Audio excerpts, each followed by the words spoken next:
Good evening, ladies and gentlemen, and welcome to the Ball Agenda Reveal Show. Today, I'm joined by many men of pride and prestige, esteemed analysts in the game. On my right-hand side, actually, I have four sides. To the north, I have Chinedu Asinugo. How are you doing today?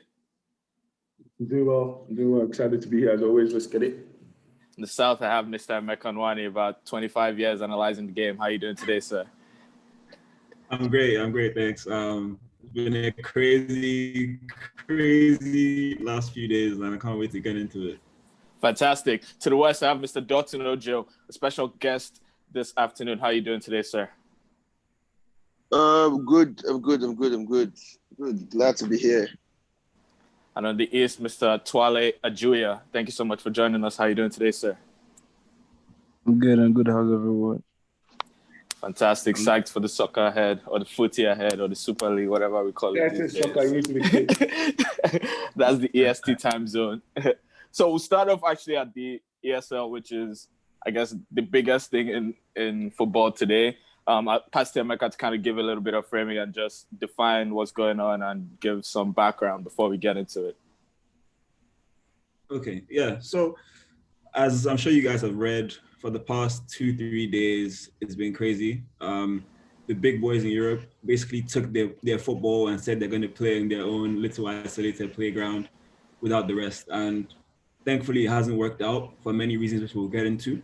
But obviously, as we know, the idea was for the top 10, 15 teams in terms of revenue, history for some, and yes, fan base and all that. They wanted to create their own league, 2 groups of 10, where the top 3 teams would get qualified to the quarterfinals in both sides, and the 4th and 5th team would have a playoff to basically finish that the round up for the quarterfinals.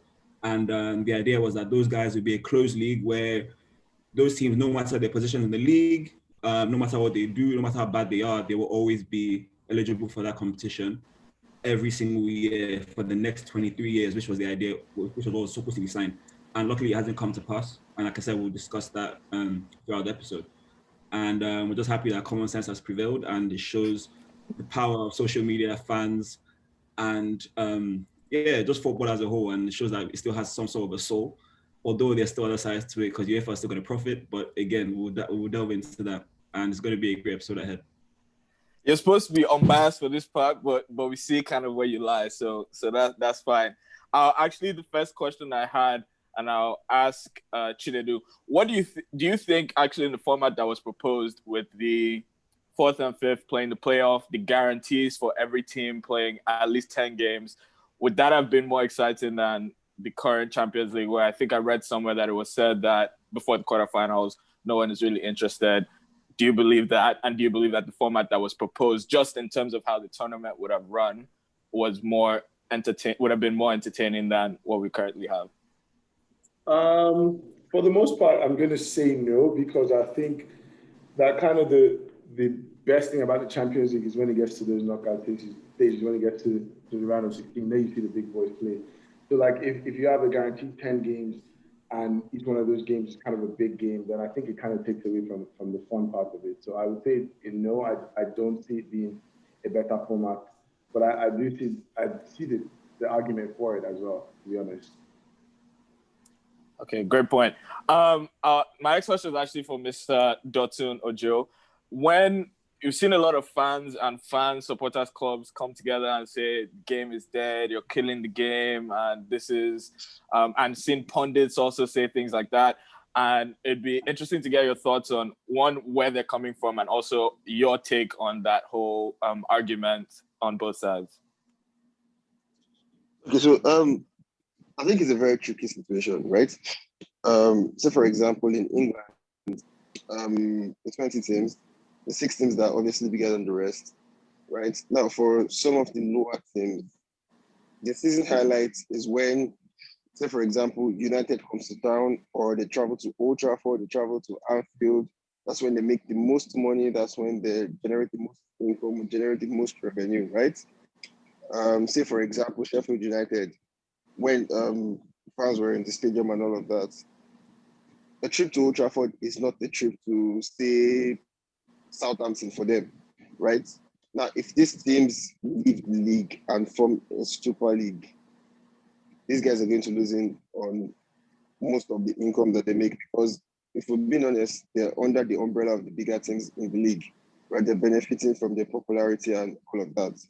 So if they say this and that is going to happen, the fans are going to this, do you understand? It becomes extra tricky and all of that. So I kind of understand where the smaller teams and all those other people are coming from. Do you understand? So it's at the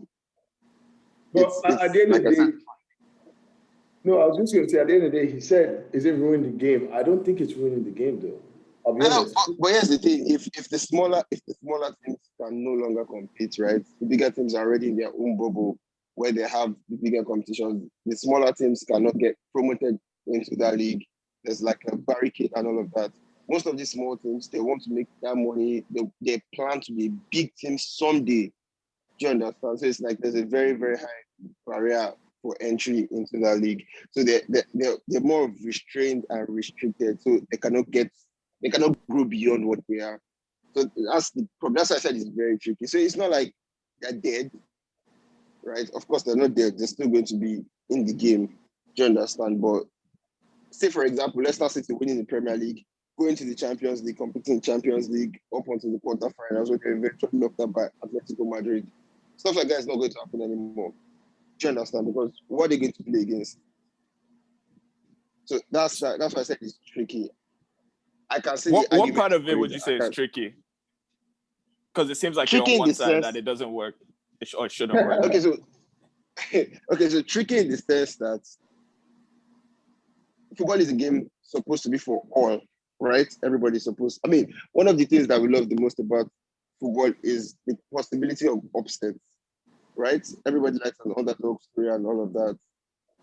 By the time you keep the big boys on one side and smaller boys on one side, you lose that factor. Do you understand? So that's why I said when people say it's ruining the game, I see where they are coming from, right? And it is very, very tricky. Because, I mean, we'll have fun. We'll see big games all the time. We'll see smaller teams play against each other. For someone like me that I can watch anybody play against anybody, I would not have a problem with it. But like I said, I see where they're coming from. But you made some good points there, and you also said that the small teams, one benefit of the popularity of the bigger teams. That was one thing that I picked up. Of course. And then the other thing is, if you keep the format which was proposed by the teams that wanted to break away, that just replaces what they do midweek. So let's say Champions League, and they still compete in the domestic leagues, and that was allowed by whatever governing bodies. Would that then make it less tricky? Yes, of course. However, we have to face the reality of things. You don't expect UEFA to lose their cash cows and not react. Do you understand? So if the plan was the original plan, or if whatever happens was the original plan, where the teams play in their respective leagues, and instead of playing in the Champions League, they play in the Super League, it's fantastic. Nobody loses out. I mean, yeah, but UEFA and FA Can I quickly talk? Except UEFA, of course. However, if you're going to take UEFA's major source of revenue, because I feel like these big teams are the main reason why people watch the Champions League, right? If you take them out, you cannot fault UEFA for biting back. Yeah. Emeka, what were you going to say? I'm sorry. Sorry, just to touch on that point, if they can play the Super League and still play the Premier League, it's still going to affect football because it's going to devalue the Premier League. Because imagine a Premier League where we already know, like, the Premier League will be won by City or Liverpool, let's be honest. Like, let's say next year, right? They're the two favorites. So imagine a Premier League without a top four battle, without a UEFA League, Europa League battle, because you already know, even if Leicester finishes third, West Ham finishes fourth, you know Arsenal in 10th are going to be in the Super League. So what is the Premier League without a European battle to get into that? Because you can say, oh, let's say the top four, let's say West Ham can get to the extra 5 places, but there's still Ajax on the other side. There's PSV, there's Porto, there's Benfica, there's Celtic. There's so many other teams that could be in those extra 5 places where it's the competition. Yeah, go ahead. Okay, so have you seen the new UEFA plan? Like, it's supposed to be a response to the Super League, right? So UEFA have made an arrangement where they have 4 extra slots for big teams in quotes that fail to qualify for the Champions League, right? Yes. So in the instance where, say for example, I don't think Arsenal have been in Champions League in the last 5 years, that if Arsenal is a big team in their books and Arsenal fail to qualify for the Champions League this year again, that means Arsenal will get a free bet straight into the Champions League. That means even UEFA is considering the fact that the biggest teams have to play in the competition, right? Because that is how they make the most money. I think UEFA would rather have Arsenal that have, say, a Red Star Belgrade, with all due respect, because you know what you're getting in terms of viewership, in terms of money, in terms of revenue and all of that, in terms of sponsorship. Do you understand? So at the end of the day, what exactly, the main thing that is going on here is the teams are trying to make more money for themselves, right? UEFA is having none of that because they're going to lose. No, but can I play? Wait, before you even go into that, I think there's an interesting point there with Emeka saying if you play, you devalue the Premier League. So the way I think about it, it's really difficult to make the argument for the ESL because if you have it and you have the Premier League, you devalue the Premier League, like you rightly said. They treat the Premier League. I saw Jamie Carragher say like the Carabao Cup, and they don't use their best players because that's not the main source of revenue or the main important thing for them.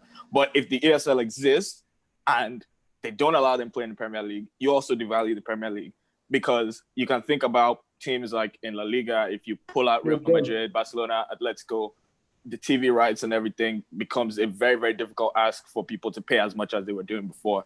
And no one probably wants to pay for the Premier League without those big six. So I think that's where it becomes interesting because you can't really have it and have one of those sides because they're both difficult for the Premier League. But before I get to you, Chinedu, I'd like to get thoughts from you, Mr. Tuale, on the presser from Florentino Perez on how he set out all the plans and where you think that is going now that it seems that the plans are sort of falling apart. First of all, let's reiterate one thing. Like from the initial plans of what I like to call him Uncle Flo, Florentino Perez said last night was that the clubs will remain in their domestic leagues, and the difference is the Super League will be replacing the Champions League. That was it. I mean, I know there's this force about unfair competition, and it's basically going against the pillars of sports. And there's the argument. That's probably one of the major arguments I probably understand because personally, I'm sick of UEFA. Like a football club as massive as Real Madrid cannot have gone through this decade of dominance and yet to just get like 20% of the total earnings. I get it, you need to allow the money go down to the grassroots. I get it that you need to allow money go into other sides of the game. But I mean, at the end of the day, let's not kid ourselves. Let's not try and play the emotional card here and say, oh, that at the end of the day, football is not a multi-billion dollar industry. It's a business as much as it's emotion, as much as it's sports. So you just have to find a way to balance the sporting aspect and the commercial aspects. At the end of the day, these 15 clubs or 12 clubs as of last night, these guys simply, in my opinion, were like, you know what, we're sick of this. We want to do our own thing. We want to essentially, just as we saw it last night, essentially we want to run it to have probably neutral commissioner, so to speak, and create similar rules to the modern day Champions League. Yes, you have this initial 12 founding members who have a permanent stay, so to speak. But again, going back to Florentino's press conference yesterday, he said there was also the option of a relegation promotion. I mean, he also mentioned that from the initial 20 teams, there are going to be 5 other teams who have the chance to qualify for the Super League. So it's not an open-ended, it's not like a closed shop to say that's how it's going to be forever. I mean, even present-day Champions League hasn't been like how we know it. There used to be 2 phases of group stage. Now we have the group stage and the round of 16 quarterfinals down to the final. And now, even as yesterday, was it today, UEFA brought out this new format whereby in 2024 we're going to have how many 2 group stages? What's the new format like? We've had that, yeah. 2 group stages. I'm not really. So I was actually buying into the whole super European Super League idea. I felt if the clubs could get, I don't know, could somewhat negotiate with the FAs to like, because personally I feel it doesn't affect league football. Like you brought to the point that they were treated as Carabao Cup or something. That personally I don't feel so. Like on a Wednesday night I go play Bayern Munich. I'm going in there with the mentality as a Real Madrid fan that I'm going there to be Bayern Munich to get 3 points. On a Saturday I'm coming back to Spain to say I'm playing against Elche or Ectafe. I'm coming back to Spain to try and get 3 points and say, I want to be La Liga champion. So I feel the desire, that goes back to what I said about balancing things on the sporting and financial aspect. Yes, the Super League will grant us go to play Bayern Munich. I get more revenue. I end to control more of what I actually earn than allowing, say, UEFA take 80% of that for whatever reason. I mean, like Uncle Florentino Perez mentioned last night, we need to have more transparency in the game. UEFA can't keep. I mean, we've been complaining about issues such as racism, and now UEFA in 48 hours look at the revolution UEFA have literally caused. They're shaking at their feet because you know the old saying of what was it called? Shake a man's pockets and you see how he reacts. That's exactly what UEFA are doing. Literally, they've tried to shake their pockets, and these guys are literally cannot. It's incredible. But it's funny to see how people try. It's all power play, in my opinion. Like, no matter how this resolved in quotes, some people are going to be left feeling betrayed. Some people are going to be left feeling really hurt. There's going to be huge ramifications and penalties for certain clubs, certain owners, both financially, both in terms of sporting bans. You'll probably be seeing lifetime bans. I don't know, maybe that would probably be too extreme, but probably be seeing bans of like 5 years plus. Like, it's going to be interesting all around though. So we're just here to watch. I think that's a really, really lovely segue into ramifications. You said a couple things there, so I'll hold on right after we go into ramifications for anyone who wanted to rebut. So hopefully people are keeping track of points that they had. But we've seen some ramifications. We're hearing rumors of Agnelli from Juve being resigning soon. Those haven't been confirmed. We've heard that Ed Woodward resigned, and that was always going to happen at the end of 2021, but that's been pushed up. We also heard that I think there was also another notable resignation, and then there's Chelsea and City pulling out, Arsenal pulling out, and it seems like teams all of a sudden getting cold feet. When my understanding from the presser was teams had signed some binding contract and they were for sure in. So we're seeing a little bit some of the ramifications. We saw the Chelsea fans protest today, and it's interesting to see what that has led to in literally 24 hours. And I'm curious to see what you guys' thoughts are on what you think was important for changing the fact that ESL existed in the last 24 to 48 hours. I'll start with you, Chinedu. I mean, first of all, sorry to take us slightly back, but one thing I wanted to do really quick. Let me play devil's advocate for 1 second, right? And Emeka, I'm sure because you feel very strongly about this. But let me play devil's advocate for 1 second. And suppose that there is the ESL, the existence of the ESL, and there's still the Champions League, right? What does that do for like the league? So why can't teams like Leicester, West Ham, whatever, still vie to go to the Champions League, and the likes of Arsenal, Spurs, and Manchester United, Manchester City, who are in the ESL, still try to win the league? So how does that affect competition in the league? Do you get my question? Because if they do get, I get your question. So I mean, they can still get in the Champions League, but who are they going to face in the Champions League? Does winning the Champions League without any of the big teams mean anything? Are they going to get the same amount of? Well, it's not the Champions League anymore. Like it doesn't mean the same thing. That's fair. Okay. Before I even pose my question again, actually, let me do it this way. I want to get a sense from, and I'll go around quickly for everyone. Okay. Just maybe like 30 seconds answer.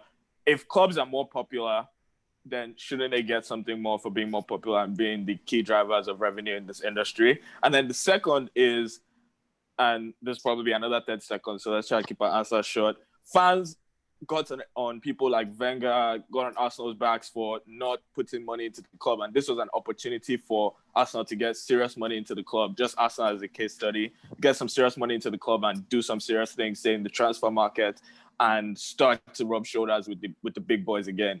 And Arsenal fans were some of the most raucous against this proposal and saying that it's killing the game. So I'm curious to understand or to get your take on what you think fans actually want. If you want people to put more money in, and then people put more money in, and it says killing the game, and people give you the opportunity to play with the big boys week in, week out, and that's something that you're against. So 2 questions there. Should you get more for popularity, and what do fans want? Really? Technically 3, because the first one about ramifications. So I'm going to try and hit all 3 in 30 seconds. First one about ramifications. I am of the opinion, and I saw a tweet that summed it up perfectly. I'm of the opinion that these guys actually never planned to really, really break away into the Super League. It was more so to kind of pressure UEFA into giving them, first of all, a bigger pool of money for winning the Champions League, and secondly, kind of tell UEFA, hey, watch your back. We actually, are the ones that are running the show here. So when you talk about ramifications, why people think like they're slipping up, I think it was all part, like City, for instance, withdrawing, blah, blah, blah. I think the conversation has been started, and that was the point of bringing up the Super League, was to start that conversation. Secondly, let me go to the fans one. You talk about what the fans really want. I think the fans, like we clearly just said now, they're a bit confused. They think that this is going to ruin the game, but at the end of the day, they're the first ones to clamor for more money to put the clubs, right? So I think at the end of the day, what fans really, really want is for their club to be able to compete and on a high level, I guess, earn is the key word here, right? Earn what they are spending. So like, for instance, look at Arsenal. A lot of people were quick to cite, and Spurs as well. Last, league trophy in the 60s or something. So they are quick to say, hey, how has Spurs earned this $350 million investment or pound investment? They haven't really earned it. So that's the key thing. And what was the first question you asked me in this? And should clubs get more for being more popular? Because that's really the driving force behind wanting to do this. Yes, and to answer that question really shortly, I personally am of the opinion that yes, if you are, and I know where this is going to segue into, this will eventually segue into women's football. But that's where we're going next. I know, I am aware. I'm of the strict opinion that yes, if you make more money, logically, if you make more money, you bring in more money, you should be allowed to, first of all, spend more money. And secondly, you should be allowed, that's where FFP comes in. And secondly, you should also be allowed to have a greater say in the things that happen. So, yeah, more popular. That's actually a great point, because what you was, and I heard that this was one of the big gripes that the Big Six had, was that you have these Big Six that are the Big Six pullers of revenue and attention to the league, but a newly promoted side comes in, joins the 14 others, and they have more voting rights and more say in what happens in the league. So that's just to go to that point. I'll pass to Dotun if you have answers to those questions. Okay, so first, for if you're more popular, you should earn more or something. So I feel that there's a difference between equality and equity, right? I feel that if everybody is earning, if you earn according to your popularity, right, then the big teams will remain big and the small teams remain small. Nobody's going to grow, right? Because the big teams are going to become richer and the small teams are going to remain where they are. So I feel the big teams are comfortable in terms of this money. It's easier, right? It's more logical to spread the money across board. Say, for example, if you're going to make 100 million, right, in the league, and say participation fee, for example, you're making 100 million, you're 20 teams, it makes more sense to share 5 million. The bigger teams will get more money from sponsorship, from ticket sales, from other endorsements and all of that, right? This one is something that can be level across the board. That's just my opinion. Then you also said, what's the second question again? Fans, what do they want? Okay, so for fans, I'm saying spoiling the game with money, right? I have a very strong opinion on this. And me personally, I think that money doesn't spoil football, because at the end of the day, it's a dog-eat-dog world. When big teams buy from smaller teams with a lot of money, these smaller teams have that money and in turn spend money on smaller things than themselves. Do you understand? So, say for example, now, let me give a real life example. Okay, say Arsenal spent 72 million on Pepe from Lille, right? Yeah. Lille have 72 million to do business with. They'll go to teams that are smaller than them and pick 4 or 5 players with 72 million, right? Say, for example, if Barcelona buy Frankie de Jong for 70 million euros, Ajax have 70 million to do business with, right? So you're not exactly handicapping those guys. You're giving them good money to do business with, right? If Everton buy Richarlison 50 million from Watford, Watford have good cash to do business with. This season alone, Sheffield bought Bristol 30 million and Aaron Ramsdale for 20 million. Sheffield is spending 50 million on 2 players. These guys have money, right? The money is going around already. So I don't think small teams can come out and say that money is raining football. I think the money is going around. That's why I said it's a very, very strong opinion. I mean, people might have different takes, but that is my own point of view. I feel that nobody has the right to say that money is spoiling football. Thank you. Mr. Tuale, what are your takes? So first question. I feel like I know your answer to the first question about the clubs should more popular clubs get more. Simple as that, bro. More popular clubs should get more. It's like, bro, we earn more. We simply just have to spend more. I'm not here for equality, man. I'm just here to earn what we spend. I mean, who do you support? like I said, Who do you support? As for Real Madrid, bro, you probably take me as this. It makes so much sense. It makes so much sense. It makes so much sense. Yeah, like I have a Real Madrid friend. You speak exactly the same. Yinka Jermaine, you wouldn't listen to this. Exactly. It's called being elitist, bro. Nah. Sorry, bro. Go ahead. Sorry. Yeah, that's fine. Like, so it's I mean, at the end of the day, we have these commercial deals to improve our club, to sign the best players, to do the Galactical projects. I mean, so that segues into the next question, which is what the fans want. I, as a Real Madrid fan, I've grown up with the say Galactical era of Zizou coming down to seeing the second Galactical 2.0 of Cristiano Ronaldo, Karim Benzema, Sergio Ramos, and now to possibly, I'm dreaming of probably having one or both of Kylian Mbappe or Erling Haaland. So we're already thinking of the third of another generation, probably fourth, fifth generation of superstars for me personally.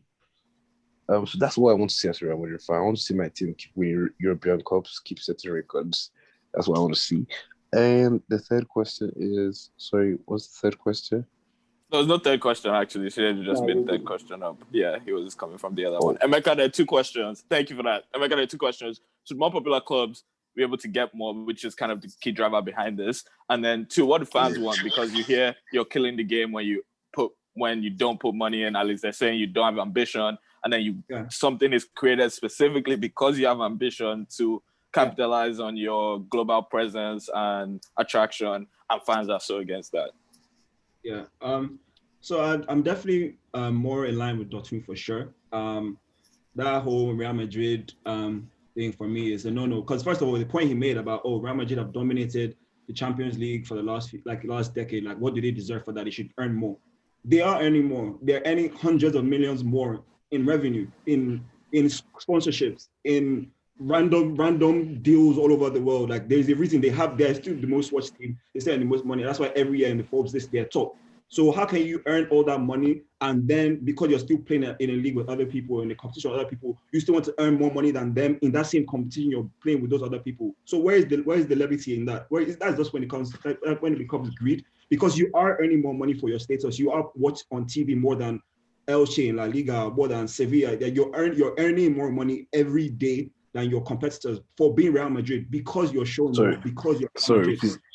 Let me just finish. Okay, so you are earning more money. You are earning more money for being Real Madrid. So I don't see when you're in a competition with other people that you should earn more. You should have more of a say than them. And 2, they do have more of a say, because the likes of go to the Champions League committees. Look who are in the committees are the David Gills, the Madrid brass. You see all these like pinpointed guys or the biggest clubs that always have a bit of a say in these different committees at the top. because they are the officials of these different clubs, and they're the ones that make all these small rules you be seeing here and there, all these small changes. It's the big clubs. In the Premier League, the big clubs do have more of a say because, again, they're the most watched. And again, if you see, they're the ones that have more of an influence when it comes to decision making in those leagues. So that's more of a say. And that's when you can see, you can show yourself because, okay, you're Manchester United. Okay, so when there's a big thing, I remember, I think it was Project Restart, whatever it was, the main stakeholders and the main voices there were like Ed Woodward, John Henry, all these guys. The big clubs still have more of a say. But for them to now, okay, you're Manchester United, you're shown more on TV than any other person in the league.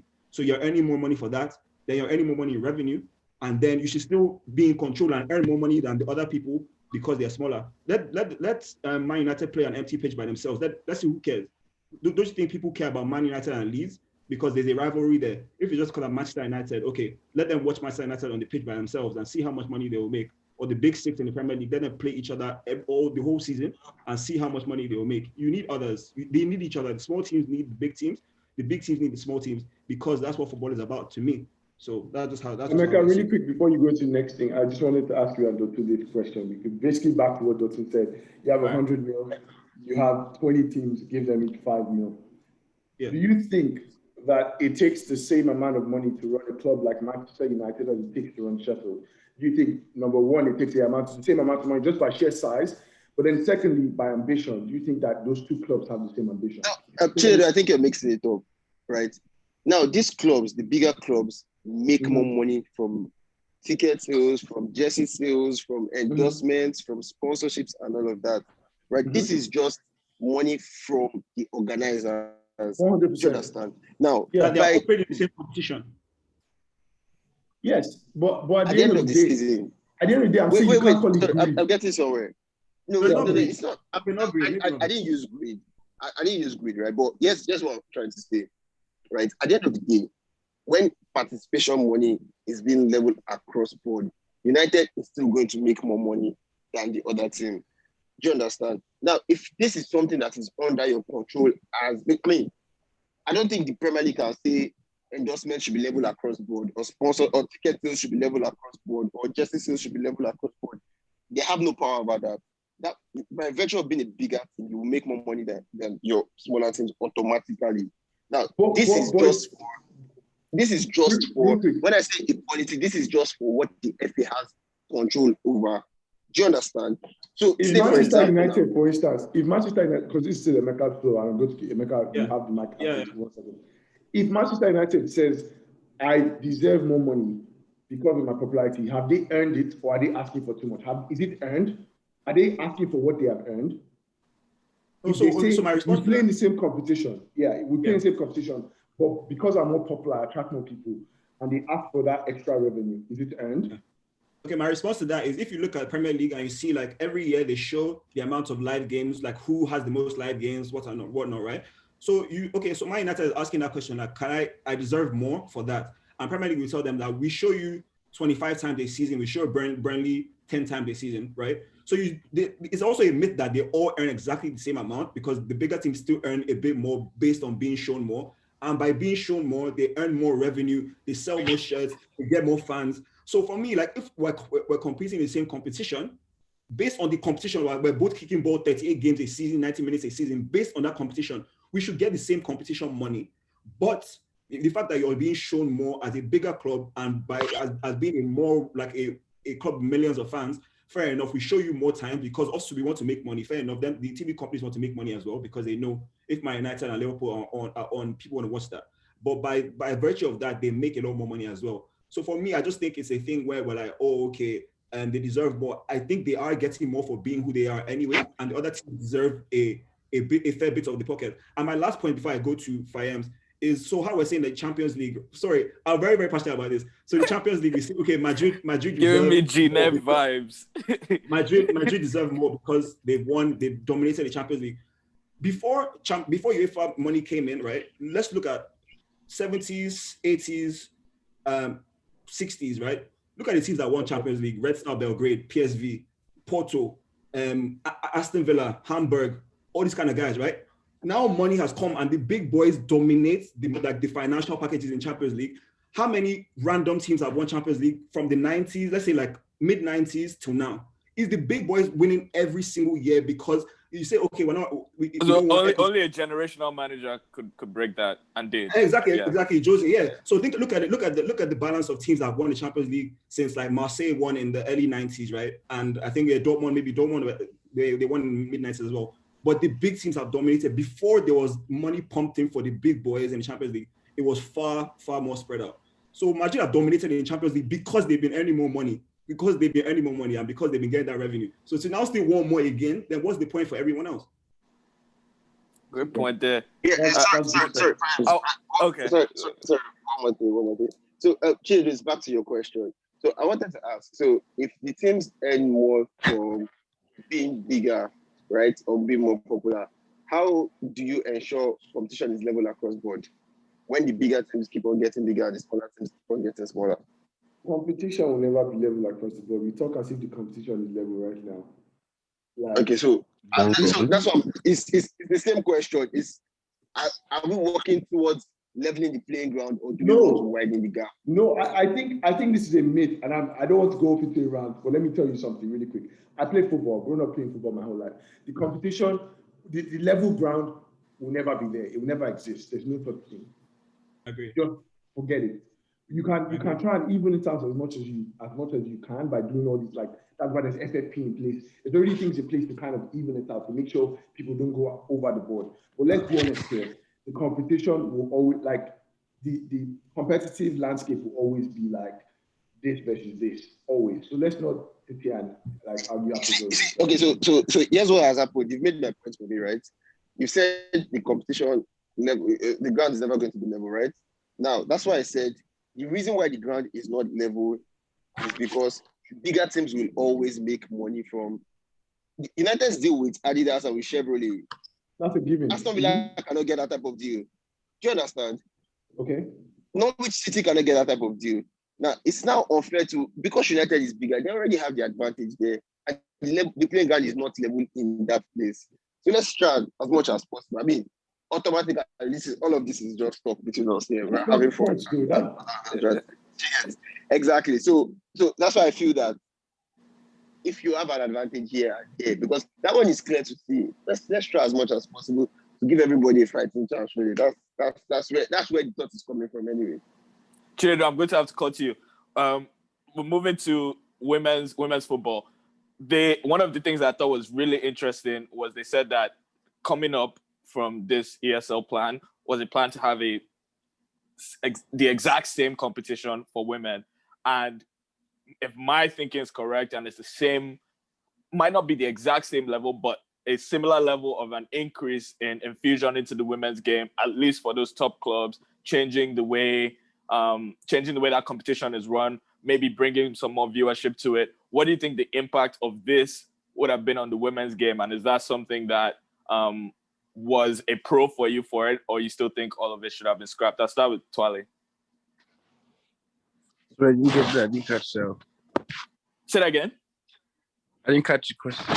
They wanted to make the same ESL thing for women, and I'm thinking that means the same increase in infusion to the women's game of cash and increasing viewership and changing the format and just bringing more viewership to the women's game in those bigger clubs. And I'm wondering if that was what your thought was on that in terms of impact on the women's game, since we've been obviously seeing the disparity for a while and people talking about that, and this seemed like that addressed some of those concerns.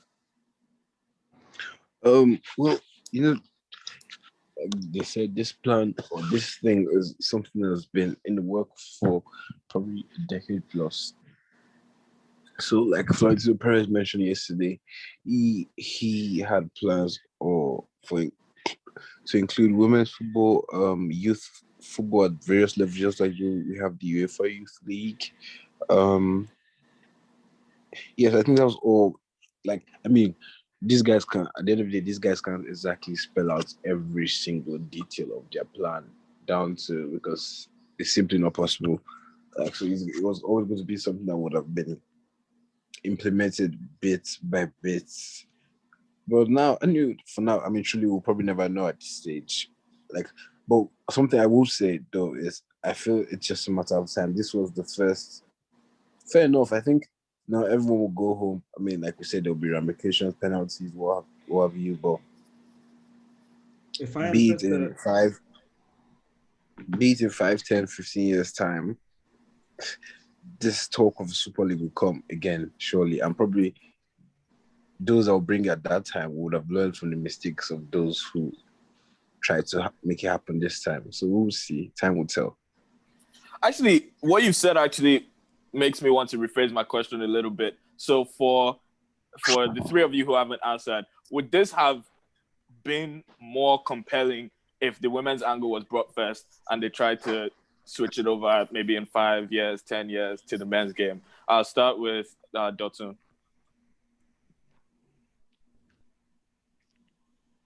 Maybe Dotun's already. I'll start with the Mecca. I'm here. Okay. Okay, so here's the thing about women's football, right? Okay, so women's football always causes controversy, right? Whenever it's been brought up, especially with respect to men's football, to men's football, right? And I mean, it's for a number of reasons which I do not want to get into. But I think that if they're going to create something similar, right, then maybe they should at least get the foundation right to a certain level, which men's football has gotten to. Do you understand? So it's like, I mean, right now there's even a lot of people do not even know the superpowers in female football in Europe. So there's still a lot of groundwork to be done with respect to women's football. Oh, so you don't think it would have just been the same clubs and they just say our women counterparts? Yes, I don't think so. Because, for example, now, the biggest teams in Europe, female football, that I know of, right? Lyon, PSG, Wolfsburg, right? Chelsea is doing very well of recent. Barcelona is doing very well of recent. Right now, so of course, the 5 teams that I know that are doing very, very well. If you move the female teams of the male Super League teams, right? There's no Lyon, there's no PSG, there's no Wolfsburg. So you're not getting same quality vis-a-vis teams, right? So it's a lot of groundwork needs to be done if you're going to move to create a Super League. Because when you're creating Super League for men, they pick the best teams. Do you understand? So if you're going to pick the best teams for women football, you just cannot pick the female teams of the teams that are already there. So a lot of work has to be done if you're going to do a Super League for female football as well. Thank you. Emeka, thoughts on that real brief?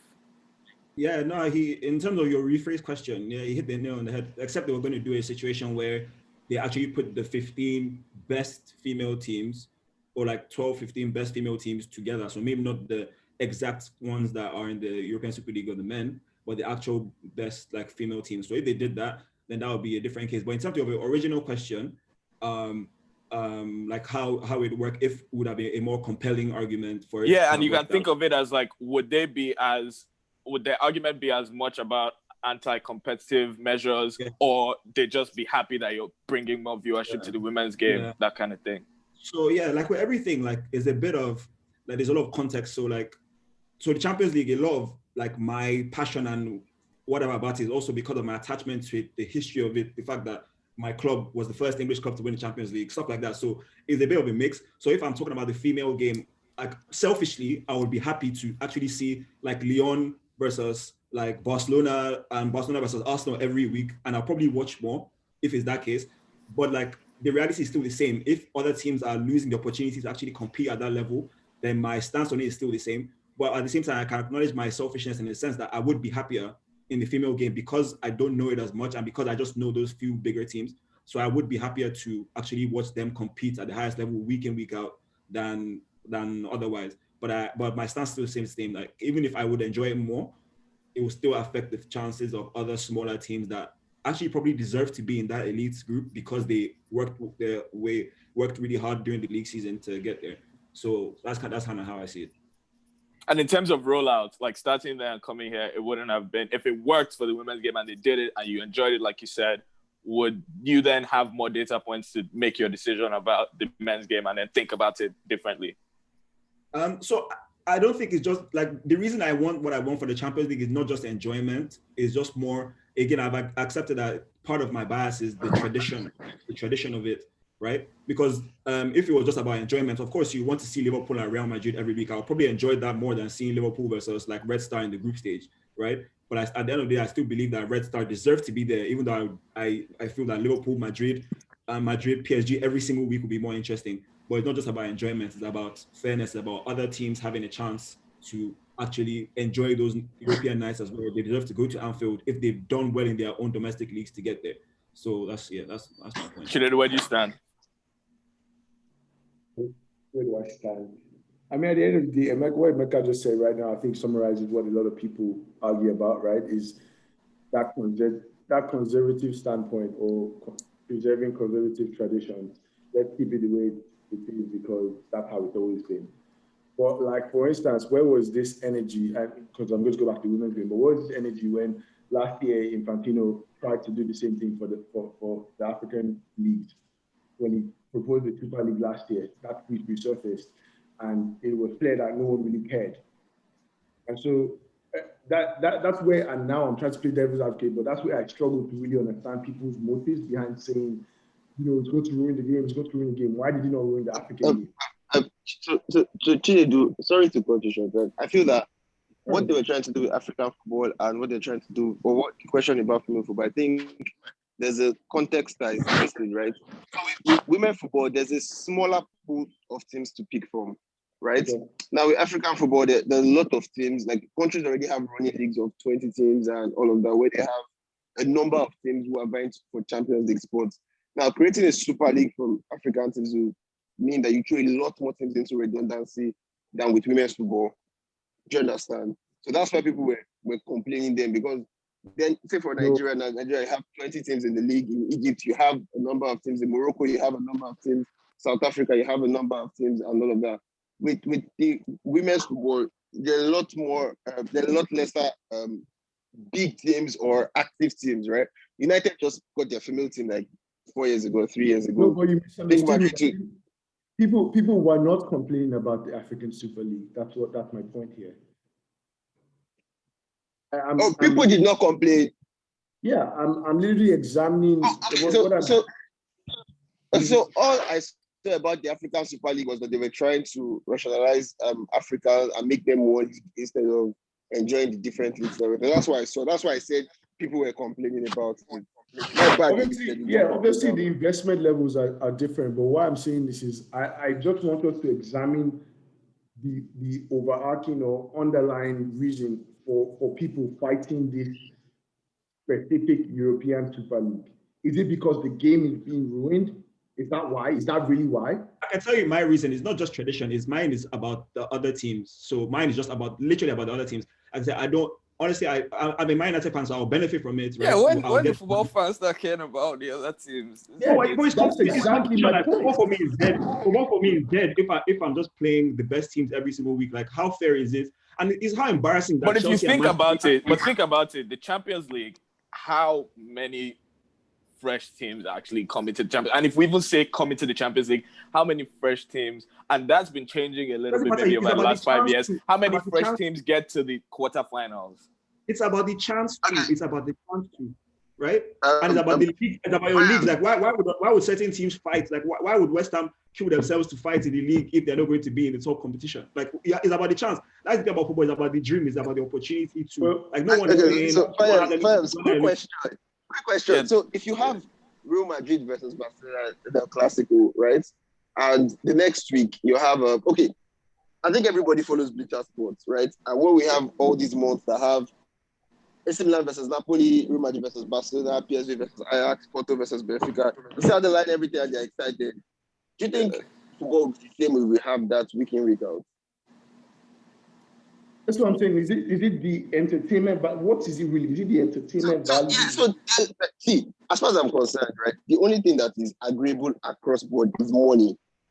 Right? For entertainment value at the rest, a lot of those arguments are subjective. Me personally, I feel that big games have more value because they are few and far between. Right? Now, some people want to watch only big games. So they'll tell you that they prefer only big games. So that argument is very subjective. But when it comes to money in this case, I think everybody can agree across board. This whole argument, this whole Super League thing started from money.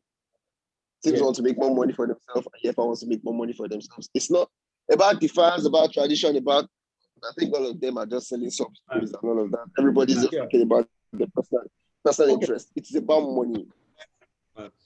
In Germany, they have this, switching gears a little bit, in Germany, they have this 50+1 rule that essentially means that all the clubs have to own their voting rights up to 50% and one additional share so that you can avoid That's why things. Bayern are not in the Super League. Yeah. So I'm curious to think like what you guys, why this might actually, so it'll be very difficult for me to get in really deep into this because this is a whole nother topic. But in Germany, they have that. That means that the teams own their voting rights, and you to be a member of Bundesliga or to be a German club, you have to have your own voting rights or your fans. So that prevents things like hostile takeovers or just investors coming and owning the voting majority of shares in the club. And that works well for Germany. It tends to mean that the clubs are more better financially managed and other things like that. But we don't have that in England, in Spain, in places where, as we've seen, the United, there's a lot of foreign direct investment. You have the American business owners that just come take over Arsenal, take over United, and that works as its own model.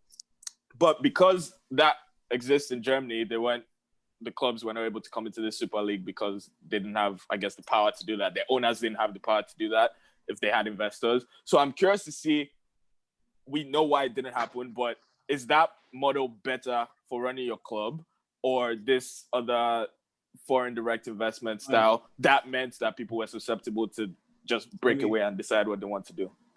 Let me go on that if you guys don't mind. So I think actually Tuale hasn't gone anywhere. I don't know if he has an opinion on that. Or I can go. I'm fine. Just lovely the conversation. Okay. Say that again. I'm enjoying the conversation. This is very, very sweet. And I know people have to leave soon, so we'll move fast through the rest of stuff. But this is lovely. Ahead. Yeah, Mecca, go.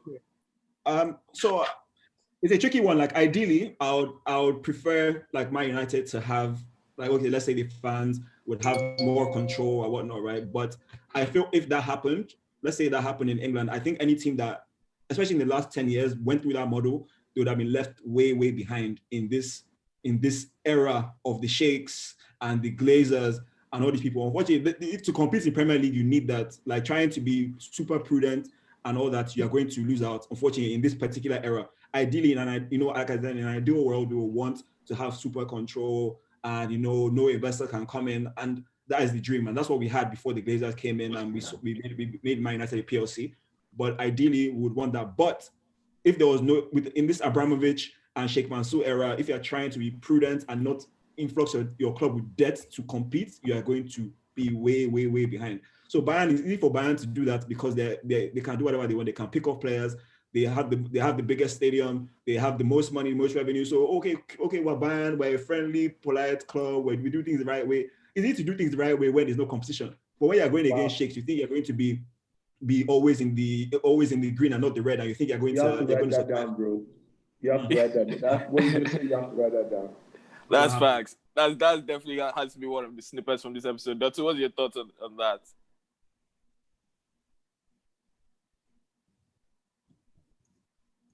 Maybe it's muted. Yeah, my God. I'm trying to do what's your thought. Yeah. I was just going to say, I mean, obviously, it's something that if it's going to be done, it has to be done across the board. So, for instance, the Premier League has to come out and say, this is our new, rule. Like Emeka said, if it's done by one or two clubs, that's just going to leave them in the mud. But I think at the same time, you said, is it better or is it worse, right? Which is better?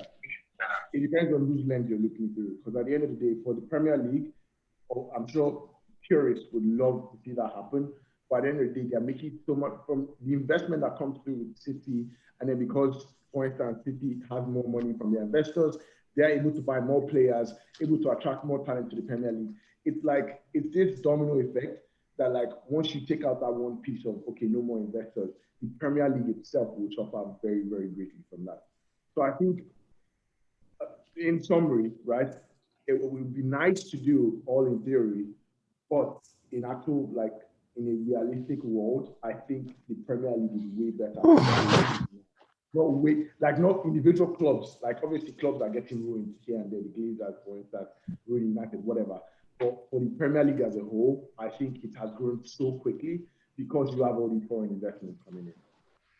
Yeah, and the last lens that we're going to look at this on, and those are some really great points, was the player-coaches lens. So we've seen a lot of players speak out about it. We've seen pundits speak out about it. We've seen coaches talk about it.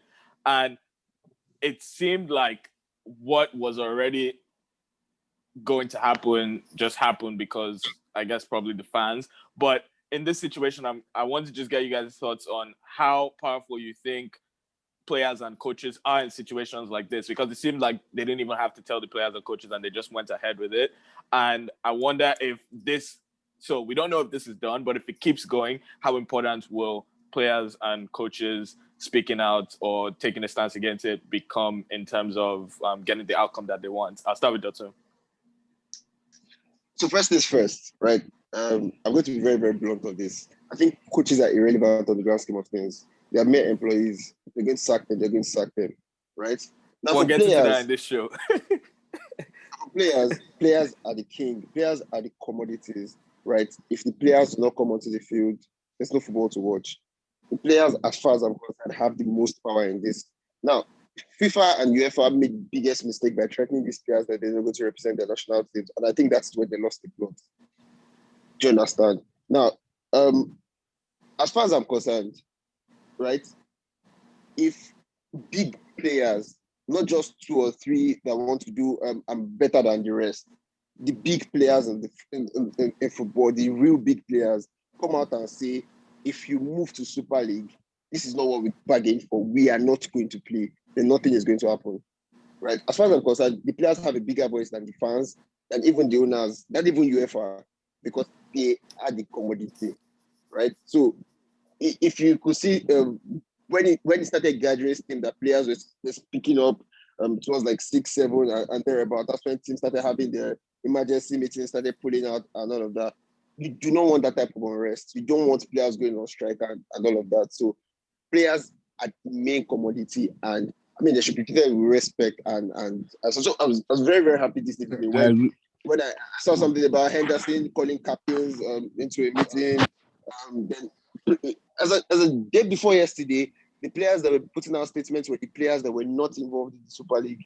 It was at 6 o'clock, 5 o'clock, 6 o'clock this evening. Players in the Super League started speaking up and saying, no, we don't want this, no, we don't want that, no, we don't want this, and we don't want that. So players are the most important part of this. So if the players are on board, then it's smooth sailing and all of that. That's my own point of view, man. As for the coaches that have sacked them, I mean, if Guardiola said something in the press conference that says something, Sheikh can sack him. I say, if you don't want to go again that coach. But for players, you don't have that luxury. You have to 23 in, 23 out, and all of that. So yeah, players are the king. Any day, anytime. I have a slightly Micah, do you have anything to, what are you going to say? I have an opposite view to that, slightly different. Because I actually think it's more of the public and the fans that actually caused this. Because if you notice, the players didn't say much at the start, right? And it's now that they have confidence to talk. Yeah. Like I think, like you said about the managers, players are managers and employees. At the end of the day, they have contracts, right? But if, let's say, for instance, all the fans were universally happy with this, do you think Jordan Henderson will be calling a team meeting? Do you think managers will be speaking out like they did? Honestly, I think someone will still have complained, but I think the reaction from players and managers would have been a lot different if all the fans were happy with this. I think at the end of the day, what really drove this whole, I don't swear, but this whole mess that's going on at the moment is because of the public outcry from ex-players, from fans, pundits calling out clubs saying you never walk alone, but you're joining the Super League, things like that. And I think, okay, why didn't Jordan Henderson call a meeting 2 days ago? Like, why is it tonight when? No. But I think you mixed that up, right? Now, the reason why the players, the ex-players, and the pundits, most of the pundits are even ex-players anyway. The main reason why they are complaining, right, is the same reason why the footballers are complaining. They are all on the same page with that. They're saying, wait, we'll get to the fans. So the players and the pundits are on the same page saying, we had a dream when we started playing football, and this is not our dream. That's what the ex-players are saying. That's what the pundits are saying. Why did they say it at the time? Why did they wait for the whole public to be against it for them to talk? Personally, I would not know. But if I put myself in their shoes, right? If my team is in that type of position, I don't think I'm in the best position to come out and talk first. I mean, I have to stick that one up and see exactly what's happening. I don't know if you saw Rooney's interview. Where they asked him after the Derby game. Henderson spoke before Liverpool did. Henderson called out the meeting per se before Liverpool did. That's what I'm trying to say. We're against this before the club. I don't know if you saw Rooney's interview. So they asked Rooney about it after Derby's game, and Rooney says, "As a United for a very long time, I know the players, I know the fans, I know everything. I want to see how it plays out first before I can actually make my own comment about it. Right now, I don't know much. Right? A lot of players are wondering because it's obvious that I didn't tell them. Right? This decision was taken behind their back. So it's almost like, oh, what's going on? Let's know what is going on first before we come out and talk. Right? Because I think it was Sunday night that the thing blew up. And I think Bruno Fernandes said something. He put up a post or something like that where he said, "Another that." I mean, okay. So my question Bruno doesn't know much about the English culture and all of that. So a lot of people are stitching in to find out and say, okay, what exactly is going on. So I think they were waiting to make more informed. So my question to you, I know I get that point, but my question to you, for instance, so let's say universally all Liverpool fans were, oh wow, and you know all the fans there, Liverpool fans are like, oh, we're so happy to be in the European Super League. You know, this is part of our culture. This is what our club is and all that. Do you think Henderson, Klopp, all these guys would have come out to go against the fans and say, you know what, we don't like this? No. However, the root cause is these guys have history, tradition, whatever, and all those things. So all of them are on the same page. That's the point. So that's my point. So it's about the club. It's about the club and the fans that are the most important, more than the players and the coaches. That's what I'm saying. So it's not about that. Emeka, wait. Okay, we can agree to disagree, right? But I feel that if the fans make noise and the pundits make noise and all of that, it's the people that are actually going to watch, the main products that have the final say. Do you understand? The players on that contract are yeah. If they don't, I don't think you can do anything about it. I don't think you can do anything about it. No, I think you can't chase everybody. That's why I said numbers. They need numbers. I'm trying to think back to how the NBA lockout ended. I don't remember how it ended, but a thing like that could, I'm going to weigh in and I'm going to say I think I back Emeka in this definitely because I think of it this way, right? The players you said the coach is under contract. He says I don't like it. They kick him out. Blah blah blah. No difference with the players. Obviously, some players are more important than others. If Ronaldo comes and speaks out, everyone's like blah blah. But before you actually finish, let me just say I think what Dotun is going in line with what we always say when a team is not doing well. You can sack the coach, but you cannot sack the 25 players. So yes, they're all under contract. But it's a lot easier to just be like, this coach will get a new coach. If all your players are not doing it, you cannot just say, let me land. Why this is different in this case is like, we're talking about who is driving the conversation, really. Who is the major influencer in this conversation? Is we've established the coaches are irrelevant. We cannot agree on that, right? Now, is it the players or is it the fans? And I personally think the fans are way more important. Like Emeka said, if the fans have not publicly and unanimously cried out that this is rubbish, the players would not have spoken out. They could not. Maybe some of them sit there internally, but they play. If the fans were like, oh yeah, we're going to be there in numbers, the players will go on there and play, whether they are crying or not. That's their business. They go on and play. But one thing I learned from the pandemic is that the fans actually aren't as important as you might think, because Sky and all these companies start charging fans 15 pounds for each game, and that clearly shows that they don't care what the fans think or how the fans take things. That shows that they know that people are fanatical enough to pay that 15 pounds. Yeah, but if you cared about the fans, you wouldn't charge like that. So that's like, it goes back to like the way. No, that's a say that again. What does it have to do with what? Fans. So what does that have to do with fans being important or not?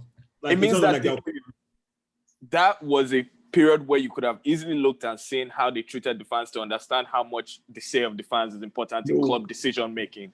club decision making went on without Why did they accounting cancel? for the fans at all. Why did they cancel it? Why did they cancel that? Because it didn't work. Because the fans It just said didn't no. work. But the fact Fans that said they no. brought it out, it's not The that fans fans said no. said. Is that Fans weren't going to play. They're literally thinking of moving games around for these match days coming up. So that fans can be in the stadium. The fans are the most important part. That is not for the fans. That is for the club, and that's what I'm saying. It didn't work out when they rolled out those tickets because it didn't work because people were I have a question. The fans bring money. The money is the driver. That's it. It's not for the fans themselves. It's the fact that the fans are the ones paying the money, whether it's tickets, whether it's freaking. Let's hear from money. Dotun. What are they paying for? Let's wrap up. When they paid money, what are they paying for? Sorry. They pay for the players to come out. Anyway, this is what I wanted to ask. So there was a period last year in the NBA where there was a problem with cup killing and all of that, and the NBA players said they were not going to play in numbers. Yeah. What happened? The NBA stood. Why was that? I think it was because of cup killings and all of that. No, I know that, but I'm saying, but do you think see the jerseys where you argue with him? So that's why I said. So that's why I said. Number one, numbers. If the players get good numbers, I say they're not going to play. I don't think any contract or anything can hold them back. They will not play. It's about numbers. It's not. Hurricane cannot come out and say I'm not playing and the league will stop. I'm sorry for Hurricane. The league will go on without Hurricane. Now, if 40, 50 players in the big teams come up and say we are not going to play, the league will stand still now. Come on, let's be serious here. And just to close out the point I was making, you see different with like season ticket hikes and whatever. They increase the prices. They need that money from fans, but the fact that they're increasing the prices should tell you something. That what I'm telling you is the whole ticketing thing didn't work just from a financial perspective, not because they were like, oh, we should put the fans first. It just didn't work. It's not about what do the fans want. But that's the last point I was going to make on that. We'll go to the last topic for today, which is something that should have been at the top of the news cycle, but wasn't because of how crazy the news cycle has been. And I actually start with Tuale because this is a man that gave some of his best years to your club and brought you much success. And I'm curious to hear your thoughts on Jose Mourinho's treatment at Tottenham, especially 6 days before the final he got them into. Look, first and first, always like I don't like seeing a man lose his job. But I mean, except it's my club when we're sacking our managers.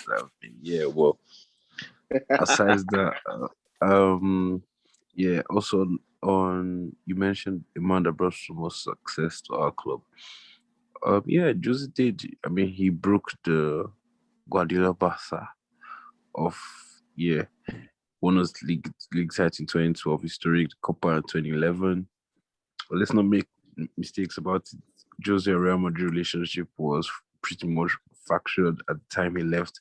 I was pretty much anti Jose. The time he left, so I was more of side of Iker Casillas, Sergio Ramos, club idols than Jose. But yeah, I mean, that was 7 years ago now, 8 years ago. I still respect him.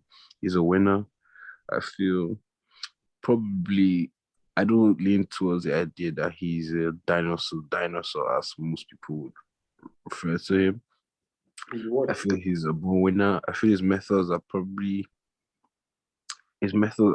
tailored to the the footballers of the 2010s, so to speak. Sorry? Just say he's washed. What's this long? He's washed. No, because he's not. It's just he said it when he's talked about Lampard at 23 being a man. I don't think those players exist like that anymore. But we can get into that a bit more. But how do you think he was treated at Tottenham 6 days before his final, Tuale? On that level, I just feel that's not fair. I feel he should have been given a chance to. At least, I mean, we're all anticipating the Pep versus Mourinho final. That's always going to be box office. We're expecting. I mean, to be fair, I was expecting Tottenham to get beat on the day, but still, you never know. Is Jose Mourinho? You never know. That's why it's a special one. So Yeah, I still have loyalties to him, but the relationship isn't the same. Mutual respect between winners, I guess. We'd love to see it. I know where Emeka stands on this. Emeka, where do you stand though? Just vocalize it. No, I think he's been very poor, but I don't think he should have lost his job. I think this has been probably his worst season in a big club for a while. It's been really bad. Obviously when he got before half a time, yes, he got sacked. But I'm very consistent. I said it was Solskjaer, I said it was Van Gaal. I believe every manager deserves 2 full years to actually do what they need to do. I guess and here's the other thing that I think is people always say Mourinho's second season, that's when he gives you this was not Mourinho's second season. Next season was going to be Mourinho's second season with having 2 summer transfer windows, time to actually do your business. So I'll just keep you going, Sha. Yeah, for me, like obviously things were trending down in terms of like holding on to leads, lack of like very, very reactive football, like the fact that United, again, a United team that is fairly good, but like to go that second half, completely dominate the game in his own house. And just again, the inability to hold on to leads, the constant chopping and changing of players, like it doesn't reflect well on him. But I definitely do feel like I do for every manager. I feel, except it's an absolute disaster, you're going into the relegation zone. I believe he definitely deserved more of a chance. If he does another transfer window, another year, I know Tottenham fans will probably disagree, but I just feel like it's just a bit for Levy to do that, especially just before the final. And just in general, I definitely do think he deserved at least another year. But it's been a very terrible season, and he only has himself to blame as far as I'm concerned that it happened. But I think it's slightly harsh. How much worse has the season been than? Obviously, there's the background of probably more earned credit in the bank, but how much worse has the season been than Jurgen Klopp's?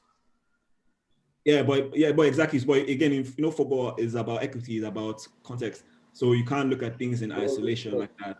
You can't look at things in isolation, unfortunately. And especially when you see a lot of the performances where it's like they actually take the lead and like, so it's actually there. So like Liverpool, you can see they've been a shambles for a while and they were struggling and there were some mitigating factors to that. But Tottenham, they started really well and like they get in the lead. They've dropped 18 points on winning positions. So it's like, where is the management? When you're winning games, you've been in the league maybe second most times in the whole league out of everyone. They end up dropping those points. And again, the style of football. So I can see why they did it, but like I definitely think it's harsh. But again, with regards to Leeds, yeah, go ahead. Yeah, with regards to Leeds, same coach, different managers. Same coach, different players. He even confused me. Dotun, what's your take on this whole situation? But again, I'm going to be very blunt. Just as done. Yeah. Just as done. If you play against United, right? Okay, so they have an outside chance of making the top 4, right? We lost 3-1 to United at home. This next game is against Everton away. And what does Jose do? Jose goes to with the same pack with 5 defenders and 3 central midfielders. That's all you need to know about his mentality and his mindset in 2021. You need to take initiative. You need to be proactive. You have a must-win game against a direct opponent, and you go with 5 defenders and 3. Should I even call them defensive midfielders? Because it was Ndombele, Højbjerg, and what's the third person? Was it Sissoko? Yeah. Was it Sissoko? Yes, Sissoko. Yeah. But to be fair to him, I think he was just... No, because it's back to how bad they've been defensively. He does not trust playing a 4 at the back. I would think in fact that I have plays 5 at the back. Plays 5 at the back against teams that play 5 at the back. That's something he normally does. So against Wolves, I have no problem. I have no problem. He normally plays 5 at the back. I have no problem with 5 at the back. I have no problem with 5 at the back. Right. So this is my point. Right. You've just lost points to like a direct rival in United. Right. You're playing straight against Everton, where there are already rumors about. Okay, your job is on the line. This is 8. You might not qualify for Champions League. Your team built a new stadium, and Champions League revenue is supposed to keep the club going, and all of that. I mean, I expect a top manager, right, to take initiative. I know, okay, we're down. The only way is to go forward, to go up, right? It's not 5 defenders, and it's basically Kane, Son, and block your post. You're going to make me a Jose You defender, but understand? man, it's so easy to say, man. It's so No, easy no, to no. say. See, Exactly, because the fact that it's that when easy to say must mean it can't be that easy. when you're conceding goals See, left, see. right, and center, like sometimes, sometimes, Emeka, man, because here's the thing. because Emeka, Dotun, the here's the other thing thing. you have to remember It is is easy to they love. played It's easy to already love this Jose season because and it of was 5-4. Do you remember that? Yeah, but they play. They also see. Here's the thing.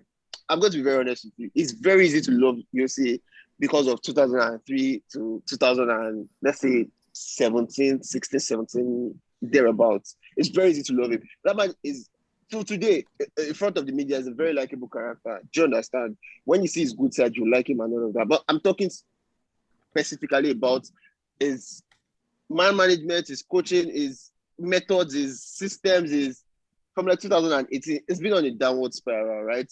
I mean, once in a while you see the glimpses of the old Jose, but let's face it now. Come on. It's see, I think the easy way for him now should be maybe international team management, or maybe he should go to Celtic. I mean, Bayern Munich need a manager, don't they? They can go back. They will need a manager. No. He's probably Nagelsmann is probably going to fill that slot. When Conte is going to burn himself and he's going to go back to Inter. Conte is going to go where? Conte is going to burn out himself at Inter and burn bridges at Inter. No, of course. Everybody knows that. Everybody knows us. Everybody knows us coming with Conte. Conte is not going to get back in. Conte is not going to get back in transfer window, and he's going to cry. Oh my God! I can't believe somebody can see this too. There's track record of it. And the way you answer, I also want to know if 29-year-old Ryan Mason, who, like they said, one of the first disciple of Pochettino to take charge of a club, was how you think that's going to go, right appointment, and how you think that's going to go. Racismo. That's what I'm going to say. Who do you think should have been? Ledley. How the hell does Ledley get it? Come on. We've talked about this multiple times and about ought to be a white man in football. It's 29-year-old man, and Ledley has been there busting his ass. Ledley was there sitting next to Jose in Dynamo Zagreb in the cold, and he just bring in Ryan Mason. I never thought about that, to be honest, that angle. Ought to be a white man in English football. A club legend, like one of the best players in Spurs history.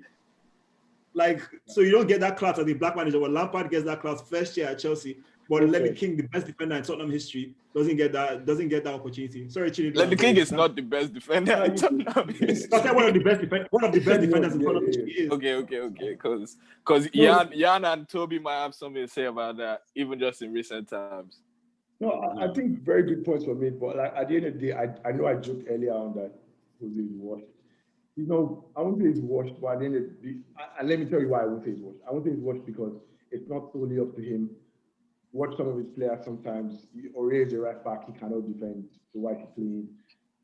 It's just something did not click in the actual team. Yeah, fine. And people say he was backed, but Jose spent like 60 million in the summer. A pandemic. I would say he was. Some people spend 60 million on one defender and 50 million on another, but no, in a pandemic. I hate when you in the pandemic. No, because City is Ruben Diaz. We know that. Don't bring up. I know what the 50 million. Aki. Go ahead. Sorry. Yeah, don't talk about City, but I think he was back to a reasonable extent. He wanted to bring Bale back. He brought Bale back on a super. He didn't want to bring Bale back. Okay, he wanted Reguilon. He got Reguilon on a stupid contract with the buyback. It's Mourinho and Daddy. Yeah, let's not bring up he wasn't back. Let me just say this. I'll say this. We talked about this in the past. The players did not perform up to standard. Okay, but at the end of the day, what Dotun said and what Emeka said still stand. He went into some games and he got things wrong. And let me tell you the problem with Jose and why he was sacked. He comes with a lot of baggage. So, for instance, as all this is going on, as he's getting sacked, he's fighting Pogba on the side, fighting Pogba about man management, something he lacks a lot, it seems, in recent years. And you can see that even when he freezes out, Danny Rose, does a lot of things that are just like, bro, why are you doing all this? Let's focus on the team and on building the team itself. But a lot of times, he will always make things about himself. So I think Spurs made that decision just solely to be like, okay, let's get rid of this toxic environment. Let's focus on ourselves and let's actually try and build something that makes sense. It was maybe a bit like early, but at the end of the day, I think they're going to get out from it. I think summary of this is he's washed, but he still has a job somewhere.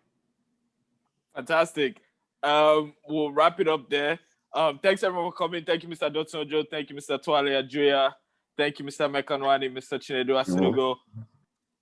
Once again, if you're analyzing the game, doing a deep dive, talking on socials, just make sure you ask yourself, do I really know ball? Thank you very much. Have a good night.